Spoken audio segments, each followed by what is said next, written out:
முதல்ல நான் என் அம்மாவுக்கு நன்றி சொல்லி ஆரம்பிக்கலாம்னு நினைக்கிறேன். ஏன்னா சினிமாவுக்கு வரணும்னு சொன்னப்போ உன்னால் முடியாது, நீ எதுக்கு இதெல்லாம் அப்படின்னு சொல்கிறவங்களுக்கு மத்தியில் என் கனவை அவங்க கனவாக நினச்சி என் கூட போராடுறாங்க. ஸோ அவங்களுக்கு நன்றி சொல்லி ஆரம்பிக்கிறதுல தான் நான் அவங்களுக்கு செய்கிற பெரிய நன்றி கடனாக இருக்கும்னு நினைக்கிறேன். தேங்க்யூம்மா. அண்ட் வந்திருக்க எல்லாருக்கும் வணக்கம். இந்த மேடை எல்லாருக்குமே ஒரு பெரிய கனவாக இருக்குது. அந்த மேடையில் நான் நிற்கிறேன்னு நினைக்கும்போது ரொம்பவே சந்தோஷமாக இருக்குது. ஒரு கற்பனை திறமையாக மாறி அது படைப்பாக வரும்போது ரசிகர்கள் நீங்கள் அதை கைத்தட்டி அந்த படைப்பை வெற்றியாக மாற்றுறீங்க. ஏன்னா ஒவ்வொரு படத்துக்கு பின்னாடியும் அவ்வளோ ஸ்ட்ரகிள்ஸ் இருக்குது, அவ்வளோ போராட்டம், அவ்வளோ பேரோட உழைப்பு.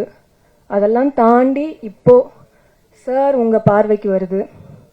பாருங்க, ஏதாவது குறைகள் இருந்தால் மன்னிச்சிருங்க, நல்லா இருந்தால் தயவு செஞ்சு பாராட்டுங்க. என் கூட இந்த படத்தில் ஒர்க் பண்ண எல்லா டெக்னீஷியன்ஸ்க்கும் ரொம்ப பெரிய நன்றி. முக்கியமாக இன்னைக்கு இந்த விழாவோட நாயகன் இசையமைப்பாளர் அவர்களுக்கு வாழ்த்துக்கள். அண்ட் இயற்கைக்கு நன்றி. வணக்கம். இதனுடைய ஃபர்ஸ்ட் லுக் பார்த்த உடனே எல்லோருக்கும் பெரிய மரியாதை வர ஆரம்பித்தது. ஏன்னா வாகை சோடவாவுக்கு பிறகு விமல் அவர்களுக்கு இப்படி ஒரு அற்புதமான கெட்டப்பை கொடுத்ததற்காகவே போஸ் வெங்கட் அவர்களுக்கு நான் நன்றி சொல்ல கடமைப்பட்டிருக்கிறேன். ஒரு படைப்பு என்றால் அதற்கு ஒரு நோக்கம் இருக்க வேண்டும், ஒரு படைப்பாளன் என்றால் அவருக்கு ஒரு கருத்து இருக்க வேண்டும் என்று நான் விரும்புகிறேன். அது எல்லாம் நடக்குதான்னு சொல்ல முடியாது. நீங்க உதாரணமா பாத்தீங்கன்னா இப்ப வெற்றிமாறன் அவர்கள் அவருக்கு எத்தனை கோடி கொடுத்தாலும் ஆணவ கொலைகளுக்கு ஆதரவான படத்தை எடுக்க மாட்டார்னு நான் சத்தியம் வச்சு சொல்லுவேன். அது மாதிரி சில கலைஞர்களைத்தான் சொல்ல முடியும், இந்த மாதிரி படத்தை இவர் எடுக்க மாட்டார், இந்த மாதிரி படத்தை தான் இவர் எடுப்பார். இந்த மாதிரி தன்னுடைய கருத்தை பொதுவெளியில் வைப்பதற்கு தயங்குகிற பல பேர் இருக்கிற சூழலில் என்னுடைய கருத்து இதைத்தான் என்று சொல்லுகிற படைப்பாளிகளை நாம் கொண்டாட வேண்டும். அது எந்த கருத்தா வேணாலும் இருக்கலாம், அந்த கருத்தை சொல்லுகிறவர்களை நாம் கொண்டாட வேண்டும். அந்த வகையில பாத்தீங்கன்னா கன்னிமாடம் படத்துல அவர் ஒரு கருத்தை வைத்தார். ஆணவ கொலைகளுக்கு எதிரான ஒரு மிகப்பெரிய சாட்டையடியாக அந்த படம் பேசப்பட்டது. விமர்சன ரீதியாக பெரும் கவனிப்புக்கு உள்ளான ஒரு படமாக கன்னிமாடம் படம் இருந்தது. அந்த படத்திலே நான் பாடல்கள் எழுதியிருந்தேன் என்பதும் பெரிய மகிழ்ச்சியா இருந்தது.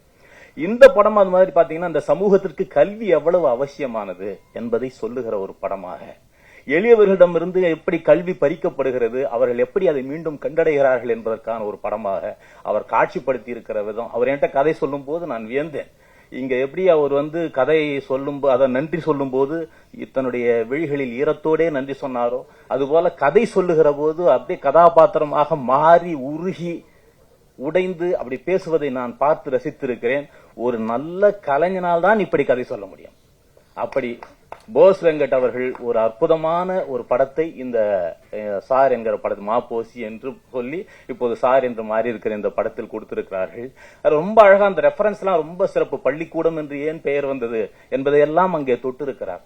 சமணர்கள் இங்கே குகைகளில் தாங்கள் பள்ளி கொள்கிற இடத்திலே மாணவர்களை உட்கார வைத்து பாடம் சொல்லி கொடுத்ததனால் பாடம் சொல்லி கொடுக்கிற இடத்திற்கு பள்ளிக்கூடம் என்று பெயர் வந்தது என்கிற ரெஃபரன்ஸ் தான் அந்த ட்ரெய்லர்ல பார்த்தேன். அவ்வளவு அற்புதமான செய்திகள். இப்படி இந்த சமூகத்திற்கு தேவையான ஒரு மிகச்சிறந்த படத்தை கொடுத்திருக்கிற போஸ் வெங்கட் அவர்கள் மிகப்பெரிய வெற்றியை இந்த படத்திலே பெறுவார் என்று நம்புகிறேன். அவருக்கு என்னுடைய வாழ்த்துக்களை தெரிவித்துக் கொள்கிறேன். செய்திகளை உடனுக்குடனும் துல்லியமாகவும் தெரிந்து கொள்ள சப்ஸ்கிரைப் பண்ணுங்க.